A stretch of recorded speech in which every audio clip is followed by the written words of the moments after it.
तो बेटा इस क्वेश्चन में आपको 5 डिफरेंट कंपाउंड्स दे रखे हैं, ठीक है, और उनसे रिलेटेड ये कुछ ऑप्शंस हैं, आपको more than one correct option बताना है, ठीक है।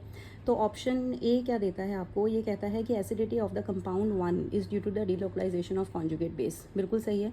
आपको पता है कि जो ऑप्शन 1 है इसमें जब भी हम प्रोटोन लूज़ करवाएंगे तो किसी भी कंपाउंड में अगर हम प्रोटोन लूज़ करवाते हैं तो जो आपका कॉन्जुगेट बेस बनता है उसके ऊपर नेगेटिव चार्ज आ जाता है, ठीक है। तो यहाँ पे इस कार्बन के ऊपर नेगेटिव चार्ज आएगा और ये जो नेगेटिव चार्ज कार्बन आयन बनेगा ये क्या होगा, 3 फिनाइल रिंग्स के डिलोकलाइजेशन की वजह से क्या होगा, स्टेबल होगा, ठीक है। तो ये आपका जो ऑप्शन ए है वो सही है। ऑप्शन बी में आपको दे रखा है conjugate base of the compound 4 is aromatic, ठीक है। कंपाउंड 4 है, इसका कॉन्जुगेट बेस एरोमेटिक होगा, बिल्कुल सही है। यहाँ पे प्रोटोन लूज के पास लूज़ करने के बाद इसके ऊपर नेगेटिव चार्ज आएगा।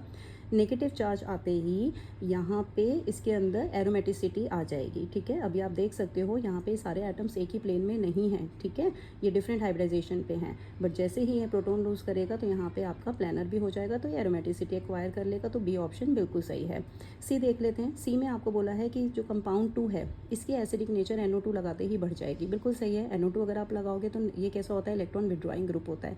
इलेक्ट्रॉन विड्रॉइंग ग्रुप हमेशा क्या करेगा, नेगेटिव चार्ज को डिस्पर्स करेगा, मतलब इसके कॉन्जुगेट बेस को स्टेबल बनाएगा, ये सही है, ठीक है। डी ऑप्शन देख लेते हैं। तो डी ऑप्शन में बोला है आपको फर्स्ट कंपाउंड सबसे ज़्यादा एसिडिक है।